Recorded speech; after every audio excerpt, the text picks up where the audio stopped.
Então, o nosso tema de hoje é tipos e gêneros textuais. Então, iniciando tipos e gêneros textuais, nós podemos dizer o seguinte: quando nós falamos de tipos textuais, nós estamos pensando em formas pré-estabelecidas e bem definidas de textos que existem há muito tempo, normalmente remetem até à antiguidade clássica, como a narração, ok? Como a descrição, que são evoluções, digamos assim, da Idade Moderna, de antigas formas de textos que nasceram lá na Grécia, ok? Como a tragédia, como o drama, como a lírica, são as três formas clássicas da Grécia Antiga. Mas nos interessa, sobretudo, essas são as formas literárias, as formas não literárias de textos, né? Pelo menos nessa aula. Em outra aula nós falaremos sobre gêneros literários. Então, temos basicamente de 5 a 9 tipos textuais. São formas de texto muito bem fixadas, ok? Então é a descrição, a narração, a injunção, o texto dissertativo, ok? Então, quando nós pensamos esses tipos pré-definidos, nós estamos falando de textos que possuem determinadas características muito bem fixadas. Então é isso que vamos estudar na aula de hoje. Tais textos, os tipos de textos. Então aí a gente tem, o que é que vem a ser tipo textual? Então a gente está dizendo aí que tipo textual são fixos e variam de 5 a 9 tipos de textos pré-definidos. Esses formatos textuais possuem um conjunto de características muito bem definidas, compostas por suas feições organizacionais, seja no âmbito dos períodos, dos parágrafos, dos tempos verbais utilizados, dos aspectos lexicais sintáticos e das relações lógicas que são construídas na composição desse texto. Então, por outro lado, se o tipo é algo fixo, os gêneros são coisas moldáveis, são as manifestações desses tipos de textos, ok? São muito variáveis ao longo do tempo. Então, nós trazemos o seguinte conceito de tipo de gêneros textuais. Os gêneros são fluidos e diacrônicos. O que quer dizer diacrônicos? Diacrônico é algo que muda no tempo, que vai evoluindo com a história, que vai se modificando com a história. Ou seja, são moldáveis num período histórico vivenciado. Eles apresentam-se como variações de textos pré-definidos, que são justamente o que a gente está chamando de tipos textuais mais acima, adaptando-se de acordo com as modificações comunicativas de uma sociedade em um dado momento histórico, ou como a gente escreveu aí, em uma era ou idade histórica.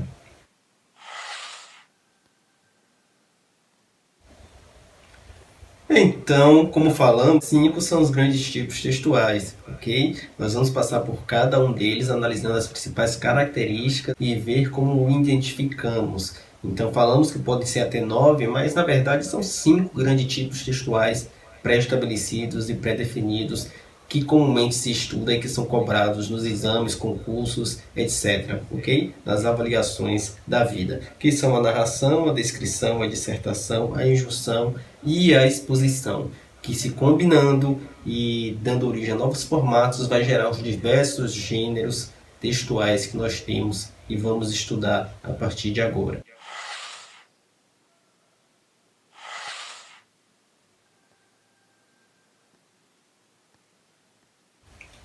Então, o primeiro desses tipos textuais que vamos falar é a narração. A narração que é uma forma bem antiga, ok? É uma evolução, podemos dizer assim, do antigo drama grego, que era apresentado nos teatros, ok? Isso dá origem a todo ao teatro moderno e todos os textos dramatúrgicos que conhecemos hoje em dia, ok? Tem como inspiração o antigo drama grego. Então a narração ela vai ter como característica a presença de um narrador. É o elemento fundamental à narração. Você vai ter um narrador narrando toda a história, ok? Você vai ter também um enredo que vai ter um espaço geográfico muito bem definido, muito bem delimitado, com um tempo cronológico também muito bem delimitado, e personagens e a ação que esse personagem vai desempenhar, ok? A narração ela vai apresentar início, desenvolvimento, clímax, desfecho ou final, ou conclusão, tanto faz. Então, início, desenvolvimento, clímax e desfecho. É bem característico da narração e serve até para distingui-la dos demais gêneros textuais esse clímax. Obrigatoriamente a narração vai ter um clímax, ok? Da história. O tempo vai ser quase sempre o tempo passado. Por quê? Ele está narrando uma história. Normalmente essa história já aconteceu. O tempo passado vai ser muito utilizado, ok? Como exemplo de narração, a gente vai ter os romances, tem muita narração, né? Os contos, as fábulas, os depoimentos, os relatos, ok? Nas novelas, nas piadas. Lógico que hoje em dia é muito difícil você encontrar um gênero textual puro. Então essas narrações mais contemporâneas, elas normalmente mesclam, né, características de outros gêneros também. Mas se tem a figura do narrador contando uma história delimitada no tempo e no espaço com personagens executando uma ação, com certeza se trata de uma narração, ok? Essa é a característica principal para identificar uma narração. Por outro lado, de outra maneira, né, nós teríamos a descrição, que também é um gênero bem antigo, também remete lá à antiguidade clássica, ok? Mas que se modificou ao longo do tempo. Então, se a gente pegar a descrição, o que é que ela vai ter como característica principal? Primeiro, a descrição objetiva é descrever algo ou alguém detalhadamente, ok? Nos seus pormenores. Então, a narração quer narrar, a descrição quer descrever algo ou alguém, ou um espaço físico ou uma pessoa, ok? E para isso ela vai se utilizar de muito adjetivo, de muitos verbos, de muitas comparações, de muitas metáforas, ok? Figuras de linguagem em geral, verbos chamados de copulativos, o verbo que você chama de verbos de ligação, perfeito? A descrição ela também vai estar dividida entre introdução, desenvolvimento e conclusão. E o texto descritivo ele vai ser basicamente encontrado dentro de outros textos, porque hoje em dia é muito, como a gente estava falando para a narração também, é muito incomum você encontrar um texto puro, né, que seja unicamente um tipo textual. Normalmente ele está apresentado na forma de um gênero textual e aí mesclado mais de um tipo, mais de uma possibilidade da tipologia textual, ok? Então a descrição objetiva é descrever e vai ser encontrada dentro de outros textos e em passagens nas quais você precisa descrever um objeto, um cenário, uma cena ou um personagem, ok? Então aí vai aparecer a descrição. Por exemplo, um romance lá, a gente tem uma narração e em 2 páginas tem a descrição de um cenário de uma personagem. Isso aí é a descrição, o texto descritivo. Então, exemplo de texto descritivo, classificados de jornal, folheto turístico, lápios, anúncios, ok? Descrição de personagens, dentro de textos narrativos, como acabamos de citar. Todos esses são exemplos de textos descritivos. E aí nós chegamos à famosa dissertação, tipo textual de fundamental interesse dos estudantes, sobretudo os que vão fazer concursos, vestibulares, Enem, por ser o tipo textual mais cobrado para a realização de uma composição de texto, para demonstrar em prática que você sabe escrever, que você saiu do ensino médio sabendo escrever, compor um texto mínimo de 25 ou 30 linhas, ok? Então a dissertação. Dissertar quer dizer discorrer sobre algo, falar sobre algo. É um texto que tem por finalidade falar sobre, expor. Ele pode ser tanto dissertativo ou argumentativo, que é a famosa redação que é cobrada nos exames e concursos, que é você falar e dar uma opinião ao mesmo tempo, ou seja, além de discorrer, você tem que argumentar, ter uma opinião sobre um dado ponto de vista. Ou então ser um argumentativo expositivo, em que você vai mesclar esses 2 tipos textuais, da exposição e da dissertação, mas não necessariamente precisa ter um ponto crítico sobre o assunto ou tema abordado. Então, nós podemos ter o texto dissertativo argumentativo ou texto dissertativo meramente expositivo. O texto dissertativo argumentativo visa argumentar em prol de defender uma opinião ou ponto de vista particular. O texto dissertativo expositivo visa expor uma argumentação de um ponto de vista particular também, mas sem o intuito de buscar convencer ou persuadir o receptor, a audiência, quem está lendo o seu texto. Então, se te pedirem um texto meramente dissertativo expositivo, você não tem a obrigação de ter uma ideia própria e um ponto de vista crítico sobre a temática.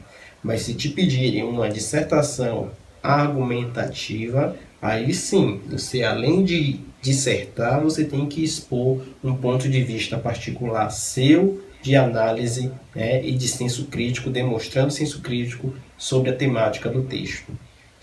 Por fim, ambas as formas são comumente organizadas em 3 partes. Então nós temos, tanto no texto dissertativo argumentativo, quanto no dissertativo meramente expositivo, nós temos a introdução, o desenvolvimento e a conclusão. Introdução, desenvolvimento, conclusão.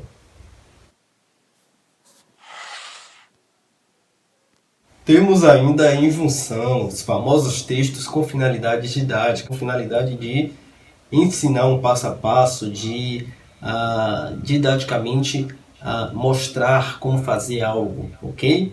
Então os textos injuntivos são textos caracterizados justamente pela prescrição de alguma coisa. Tem por finalidade instruir ou ofertar ao leitor a instrução de algo, de como fazer algo.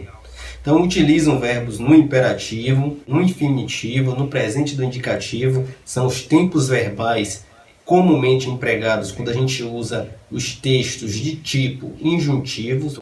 Ocorre com muita frequência a indeterminação do sujeito quando nós estamos usando o injuntivo, tanto a indeterminação clássica feita lá com o índice de determinação do sujeito, o se, ok? Vamos estudar isso quando nós vermos sintaxe mais à frente. Mais o verbo na terceira pessoa, o índice de determinação do sujeito se mais o verbo na terceira pessoa do singular, quanto a indeterminação também informal feita deixando o verbo na terceira pessoa do plural sem explicitar quem é o sujeito da ação. E também o uso de muito imperativo, como nós falamos. Então essas construções verbais são muito comuns quando se trata da injunção. Então, exemplo de texto injuntivo. Bula de remédio. Bula de remédio é assim, vai ter essas características, ok?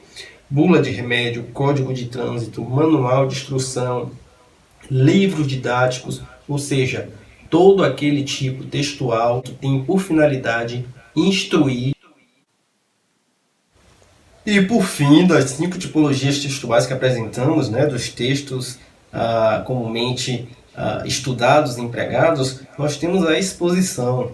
Então a exposição já está dizendo, é um texto que tem por finalidade expor, ensinar, informar, orientar ou esclarecer o receptor da mensagem sobre algo. Então prima pela linguagem precisa, vai ter muita atenção à coesão e à coerência, expõe as ideias, os conhecimentos, o ponto de vista e análise, e também é dividido em introdução, desenvolvimento e conclusão. Então a exposição, ao contrário da narração, da descrição, da dissertação, do texto injuntivo que nós já vimos, ela tem por finalidade expor algo. São os 3 tipos, os 3 formatos de textos mais comuns: a exposição, a dissertação e a narração, além da descrição, os 4 mais comuns. O texto injuntivo é empregado sempre em finalidade didática.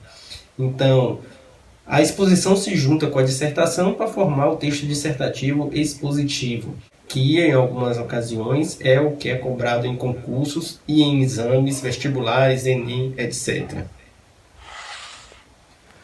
Bom, pessoal, para a gente encerrar essa aula sobre gêneros e tipologia textual, essa aula introdutória, que a partir de agora nós teremos outras aulas falando de alguns gêneros e tipologias textuais específicos. Nossa próxima aula, por exemplo, é sobre o gênero textual do jornalismo, um dos gêneros mais produtivos e importantes hoje em dia, na contemporaneidade.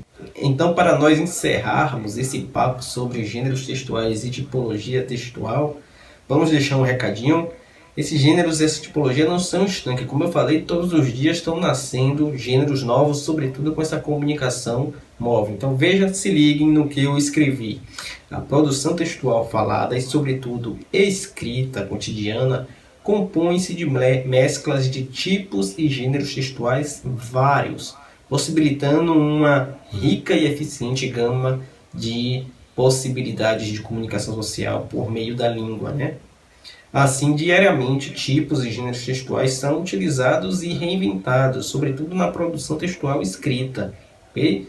Hoje em dia, as novas tecnologias móveis e as redes sociais, o cyberespaço em geral, né, são as maiores impulsionadoras da criação de novos formatos de comunicação e de gêneros textuais. Então, a gente tem um exemplo aí do Twitter, do WhatsApp, né? Então, junto com a evolução da sociedade, sobretudo no ramo tecnológico, que é o que mais evolui, e aí a gente pensa a comunicação também, a comunicação mobile, a comunicação móvel, que inclusive é um dos motivos que faz o professor estar aqui dando aula virtualmente para você, e nesses dispositivos e equipamentos móveis, é essa mudança da tecnologia que afeta a comunicação enquanto instrumento da sociedade, enquanto característica e elemento social, ok? É que vai fazer com que também gêneros textuais novos surjam. Então o Twitter, que já não é tão novo assim, o Message, o WhatsApp, ok, que é muito comum e adorado pelos brasileiros, todas essas tecnologias vão gerando novas formas de se comunicar, ou seja, que vai desaguar em novos formatos textuais, em novos gêneros textuais, e por isso que o gênero é sempre algo diacrônico e não fixo, é sempre algo mutável, porque ele acompanha as evoluções e as mudanças de uma sociedade na sua forma de comunicação social. Entendido? Até a próxima com nossa temática falando sobre o gênero jornalístico, ok? Tchau, se inscrevem, deixa o like aí para sabermos que você está apreciando a nossa aula. Até!